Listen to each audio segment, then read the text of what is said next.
What is up, guys, and welcome to another episode of Guarani Vision, the first ever podcast dedicated to Paraguayan football in English. As always, I'm Roberto Rojas, and joining me is my great co-host, Ralph Hanna, straight back from his trip from Paraguay after an amazing few weeks there. We are back. It is finally August. Can't believe the year's about to be over, Ralph.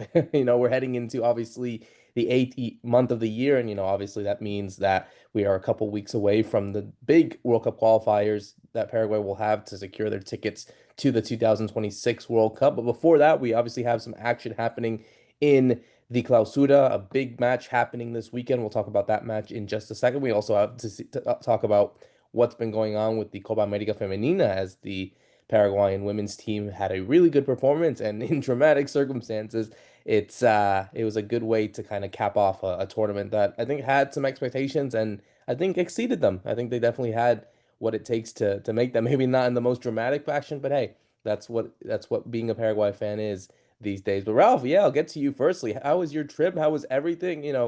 You had the chance to be there in the country to see some games, obviously see family and friends and everything. But yeah, just first assess everything that's been going on from that trip, and yeah, back here in the United States. Yeah, back here to the heat. Although it wasn't that cold in Paraguay, considering it was the winter. Had a great time. Saw lots of people, caught up with friends, watched some games. Not really any high level football, I must say. I didn't seem to have time. It didn't work out, but watched a lot of fun football out there, and just nice to kind of reset. And then now we're back here, and of course I got to see Fede a couple of times, which was great as well. So we got to do some of that real life meetups, which we're hoping, I guess, to do for the World Cup. But we still got a month until those World Cup qualifiers for Paraguay, so we'll hold off just before we book any flights or book Fede's flights to come over here. Yeah, the draw actually was announced as going to be on December 5th. So I think a lot of Paraguayans,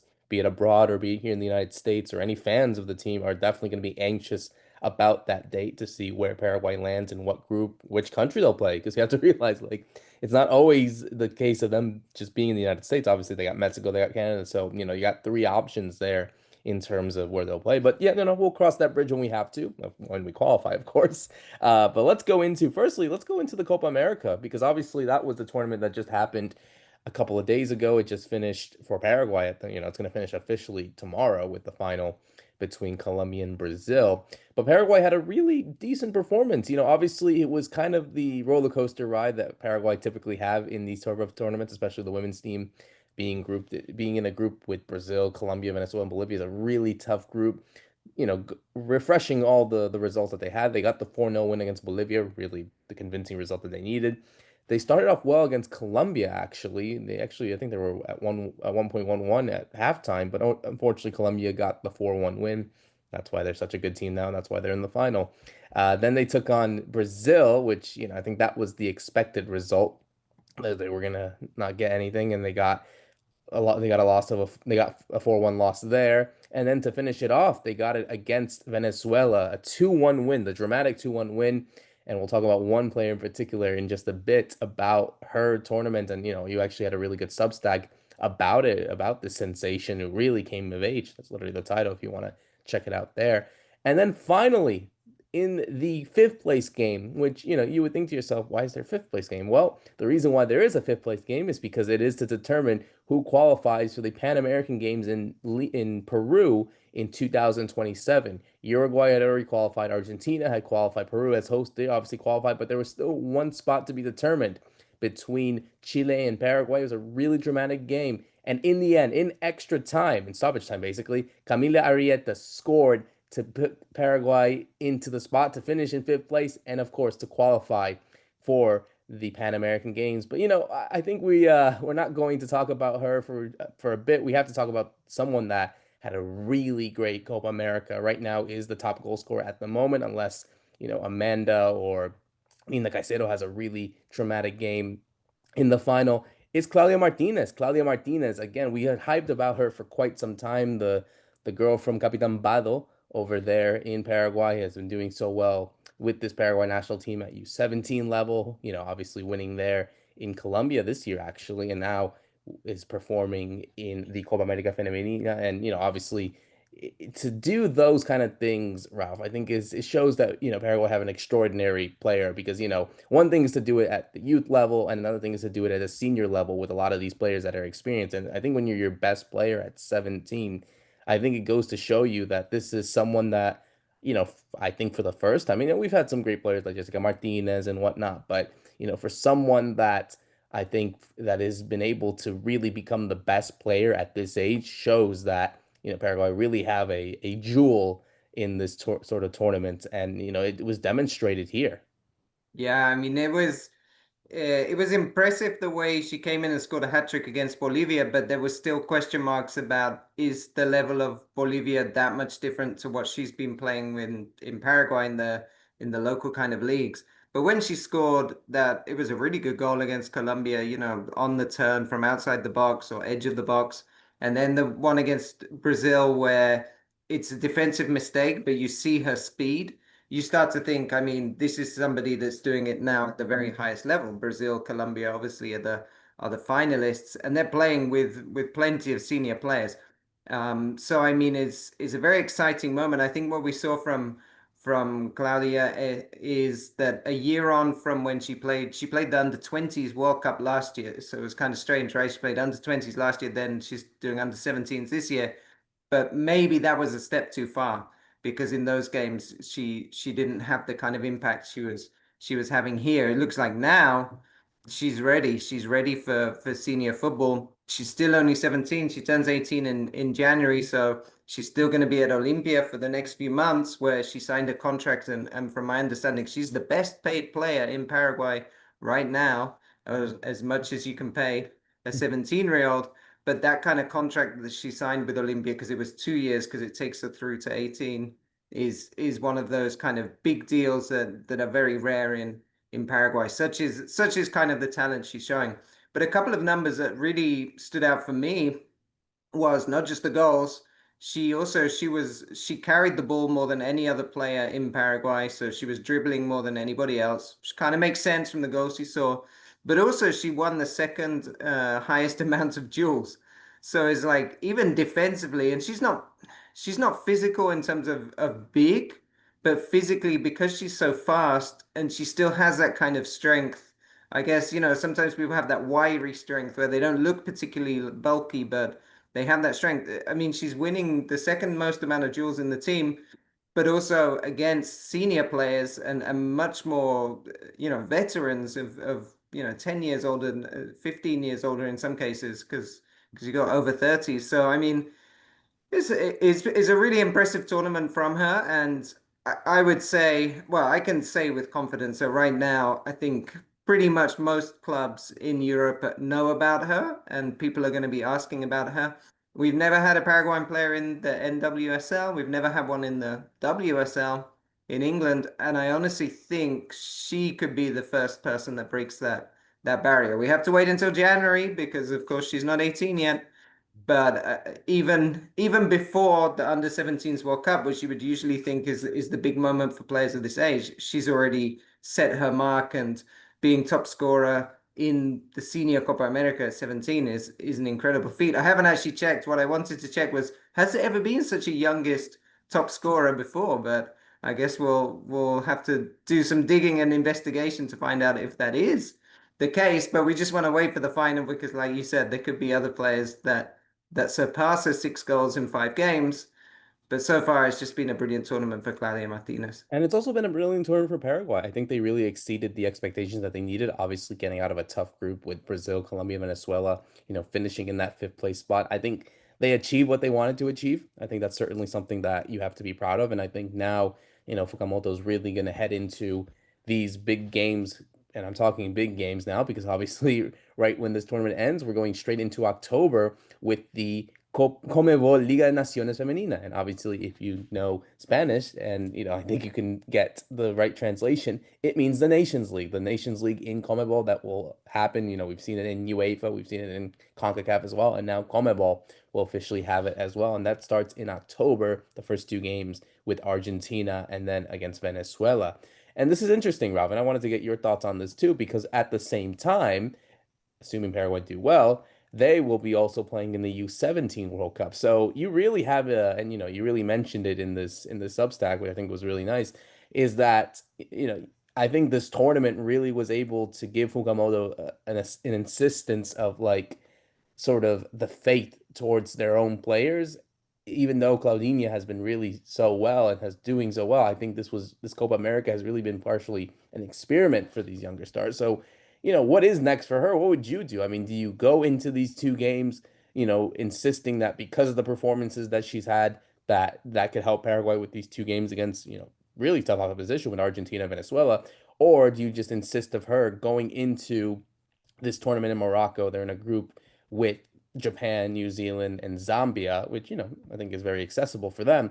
But realistically, given the performances and how she's been able to do, and of course the way that Paraguay ended up winning, this sort of tournaments in the in Colombia, the U17 tournament, that they have a real chance of making a deep run in this tournament. Yeah, and Paraguay women have never won a game at a major FIFA tournament because they've never qualified for the Senior World Cup. U20s, they haven't won a game. U17s, they haven't won a game. So it's not just about even making a deep run. It's just about taking that first step. I would hope that she goes to the U17s because what I think Fukumoto needs to do a bit differently, because we saw the games against Colombia, like you mentioned, in Brazil. Brazil's a bit different because of the red card, but against Colombia, if that was a qualifier, as in this round robin, which is going to be the Liga de Naciones, you needed to hold on to that 1-1, right? And not let yourself get blown away to 4-1. So I think you have to be a bit more defensive, a bit more like Alfaro, if we're going to be honest, right? In some of these qualifiers. And so do you necessarily need Claudia for that? Hopefully Jessica Martinez will be back as well. She played some of the final minutes of the tournament, but really she went into the tournament with an injury. She was carrying it since she came back, I think, from Saudi Arabia, and then she's heading off to Spain now. But I think hopefully she could lead the line as she has done for a long time as well. Because remember, Jessica Martinez has been the key player for Paraguay for so long at women's level. So I would give, if it was me, I would give Claudia the World Cup, and I would be without her for these two games. And it's only two games, right? The thing about the this format now, it's almost mirroring the men's format with the round robin. It's just slightly different that Brazil aren't involved because they're already qualified. So you're only going to end up playing 8 games. But I mean, I think I would do that rather than do the thing of having it for those two games and then missing out on the chance of doing something at the under 17s World Cup, which is going to be so important for Paraguay. And I think just to add quickly, I think Fukumoto, he has a lot of time for youth football because that's how he started in Paraguay. He came in with the youth teams, coordinating the youth teams, so he knows the whole structure and everything he's trying to build goes, I think, a bit just beyond making sure the senior team do well in those first two games. Yeah, I agree. I think that's kind of the way that, this tournament, this round robin, Nations League is gonna start. It's obviously gonna take a while. Obviously this goes all the way till June of next year. So, obviously there's 9 match days to be played. So yeah, I think there is time. Whereas for this U17 World Cup, it's just right there. And, given the fact that Paraguay are on a really good high of winning the tournament and doing so well, I think that allows that base to kind of work well and try to compete with the best teams in the world. So yeah, I think she's in a good spot regardless that, even if she does have a really good tournament, that could even give even more interest. Like you said, Olimpia paid her, is giving her the best contract possible for someone of her age. That, if a big club from the United States or somewhere in Europe can match that, I think can allow her to finally make that move once she turns 18. But still, really a qualified success for her, obviously for Paraguay. And yeah, we're gonna see what happens to them heading into these games in October with the Nations League, and then of course with the U17 World Cup. It's gonna be interesting to see how we track their development. As another team that we're gonna be tracking the development is Cerro Porteño, because Cerro Porteño are obviously coming off a dramatic win against Dos de Mayo over there on La Hoya on Wednesday, and it was an interesting sort of discussion because and I'll let you talk about that for a second, but we saw goals galore, really. A 3-2 win for Cerro Porteño. Obviously, Dos de Mayo taking the lead twice before Cerro Porteño equalizing both those chances. And of course, it was something that I think you should have the chance to talk about Raul, because it was a particular situation about this player scoring this goal and also the background of what happened. What happened at La Noria? Yeah, well, firstly, just to pick up on it, there were two match days, right, in this week. So they played on the Sunday, I guess, or the Saturday against Recoleta and won, and then there's this game on the midweek. And I think with Cerro, what we're seeing in those two games, they beat Recoleta 3-1. They won this 3-2. You're starting to see that Diego Martinez style from earlier in when he first took over of they're capable of scoring lots of goals, but at the same time, defensively, sometimes they're letting some in. And in this case, what we really saw, though, I think, was the improvement of some key players over time since they've been under this Diego Martinez team. So particularly Sergio Araujo, who at first was a player you couldn't really count on when the chips were down. Today, he's I'd say, one of their key players in terms of not just goal scoring, but more like leading the team. He's become a real leader from a player that really had a lot of issues off the field, and so he's been very important. And it's him who gets the equalizer, right? But where you were pointing to, Roberto, is of course who comes off the bench to score the winner in the, I'm just checking, 95th. Yeah, it was 95th minute, and it's Ignacio Aliceda, the Argentinian. The funny thing about this was when Cerro drew 0-0 with Luque, which was now just over a week ago, a former Cerro president, Luis Petengil, was annoyed about the game and that no one could score a goal, particularly about the subs. And he said, "Who's that fat person that came on?" in reference to Alicera. So I mean, and saying, you can't have somebody out of shape that's playing on this kind of stuff. And his basically his kind of idea, I think, was saying that, Cerro just signing people that are not of any standard and what's the word, like in Spanish they say like paquetes, like it's just just a package, maybe something for the coach. It's of no interest to the team.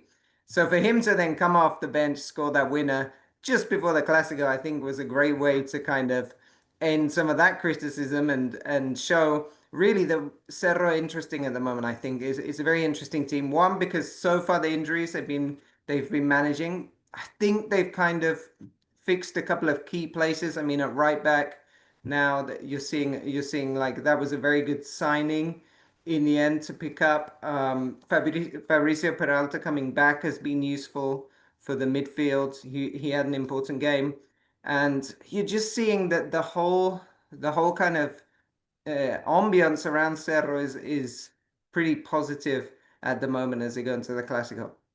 Of course, that can all change if they lose the Clásico, but at the moment things are pretty good. Well, obviously, I think it comes at a right time because, of course, Olimpia also this week, they tied Ameliano 1-1. So obviously, and looking at how the table is right now, Cerro Porteño are leading the way, as the undisputed leader with 13 points, and Olimpia are in sixth. Even with Ramon Diaz, they are still with 8 points behind. They are there with 8 points, so they are 5 points behind them. So, yes, you would say that this is finally a situation where Cerro Porteño, remember, it's been a long time since they've been able to win a Superclásico. It's been quite some time trying to remember the last time. It's been, I think, 3 years, if I'm not mistaken, Ralph. But, it's been a while. And so you would think to yourself, okay, at the situation that had happened between them, and of course the way that they won as well. Yeah, here May 2022 was the last time Cerro Porteño won a Super Clasico. So it's been certainly a situation of now we're heading into the 12th Super Clasico since Cerro Porteño have been able to win it. I feel like right now, especially with the momentum that they have, this is a Cerro Porteño side that, has finally found their feet in this sort of clausura that, obviously they got the Copa Libertadores coming up in a couple of weeks as well, the game against Estudiantes in the round of 16.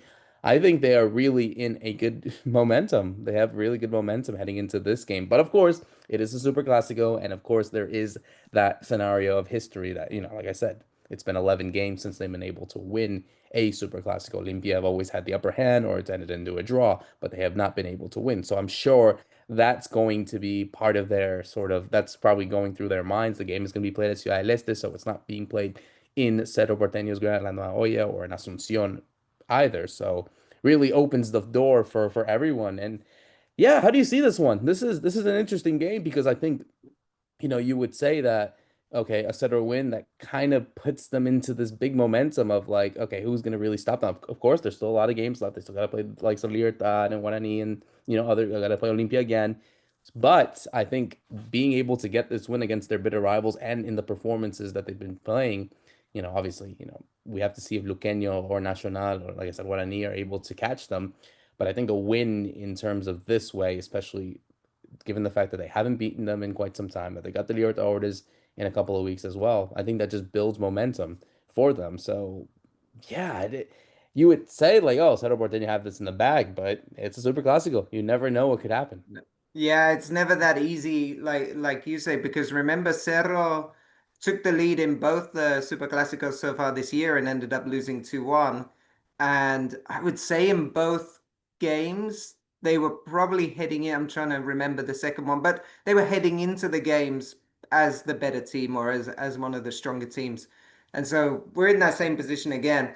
I think what's really interesting for Olympia is that they're still really struggling. You mentioned the draw with 1-1 with Emiliano. They beat Recoleta 1-0 in midweek, but I mean, to only beat Recoleta 1-0, who were down to 9 men, Olympia got a man sent off as well eventually. But to only win that 1-0 as well, it was slightly concerning. I think that Ramon Diaz hasn't really found his team yet. He finally dropped Richard Ortiz, which has been a big, this has been a big story, I think, throughout the year that Ortiz maybe doesn't have the legs, but he was still captain, and he was still captain when Ramon Diaz took over. But for this game against Recoleta, he didn't play. He put Perez there in the middle, but still, you didn't feel like the Olympia team is really working and ticking together. It was interesting. The winner against Recoleta for Olympia is Thiago Caballero, one of the many signings they made this winter in Paraguay, this summer for us.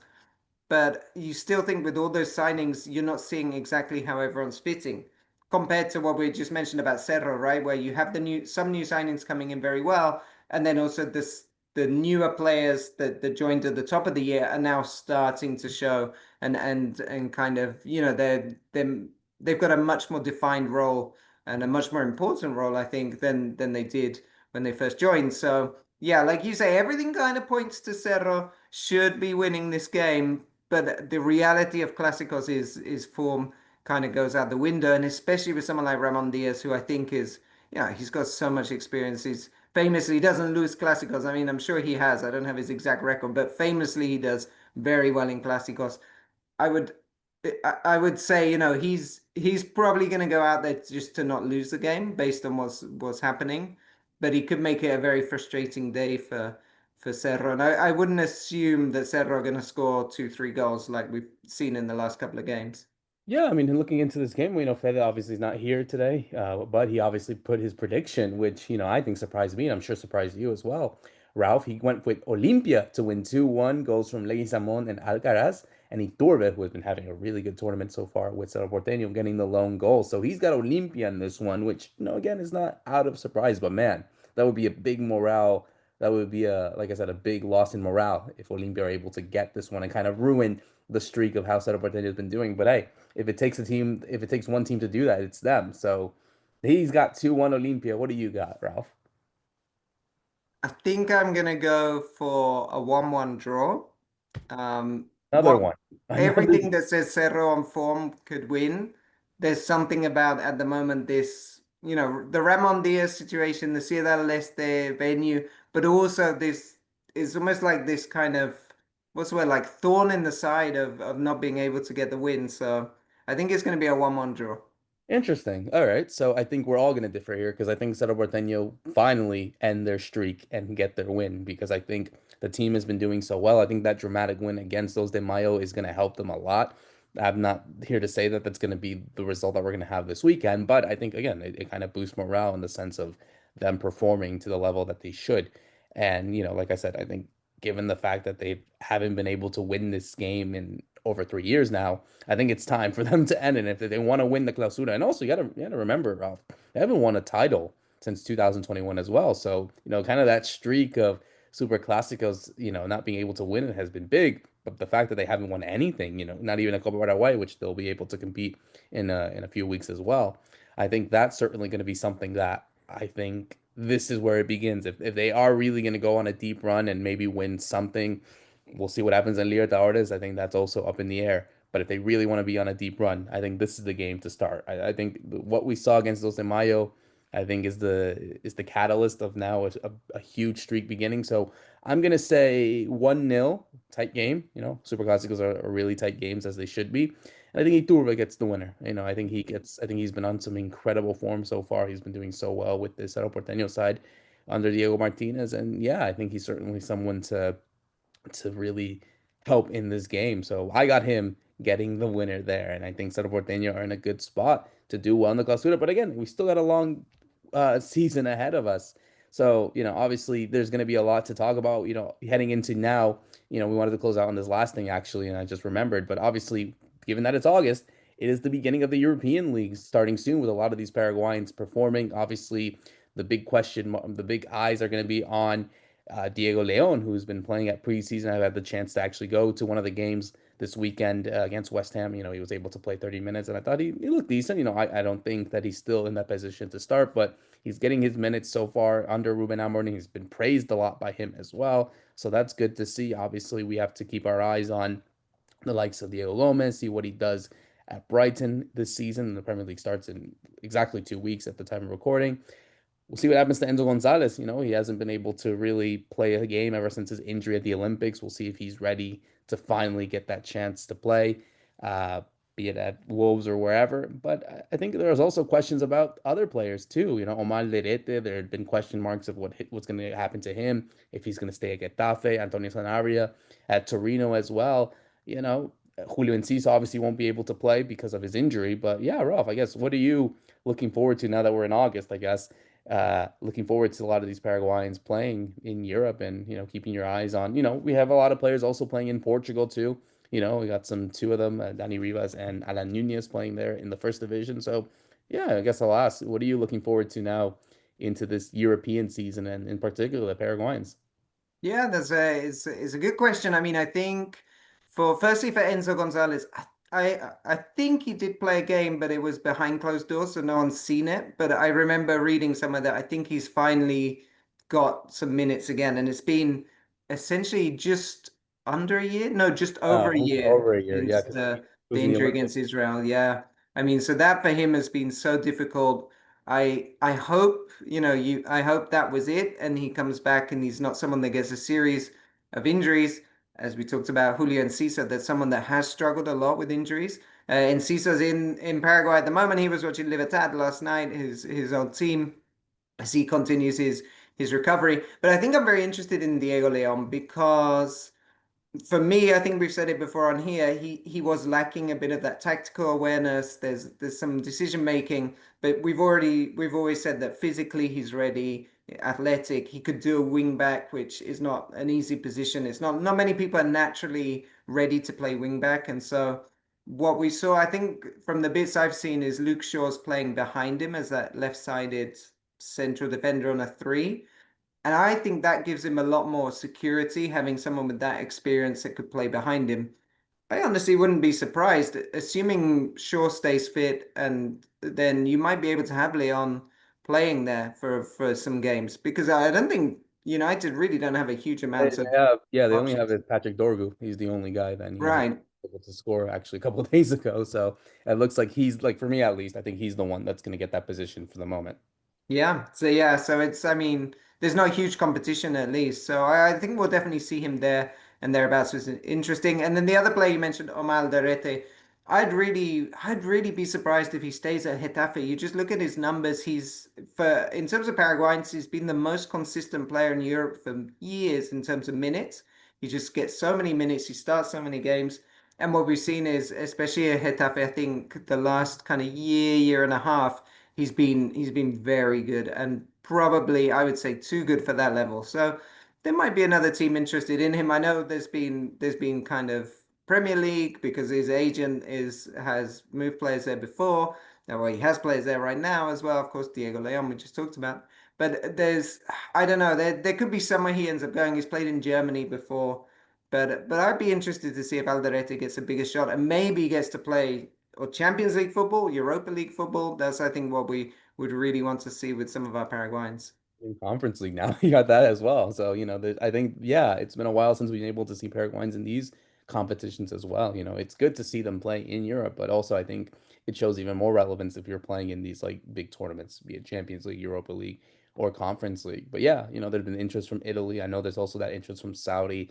I honestly don't think it would be the right choice for him at this age. I think certainly, the Saudi league has been improving on all fronts. But I think given the fact that he's been performing at a high level in Europe, like you said, for quite some time, playing in Germany, playing in Spain, Switzerland, I think he wants to stay in that route. And, if he goes to an England or an Italy or even a bigger team in Spain, then great. I think that that's good for his development. So, yeah, it's going to be an interesting 2025-26 season, especially with the qualifiers coming, a couple weeks after the start of the European season, the last few games. And yeah, obviously, we have to see what kind of form that everyone's in as they look to qualify for the World Cup. And we'll obviously be here to cover it as we always do here on Guarani Vision as we close out another great episode for myself, Roberto Rojas, and Ralph Hanna. Thank you so much for listening in. See you soon.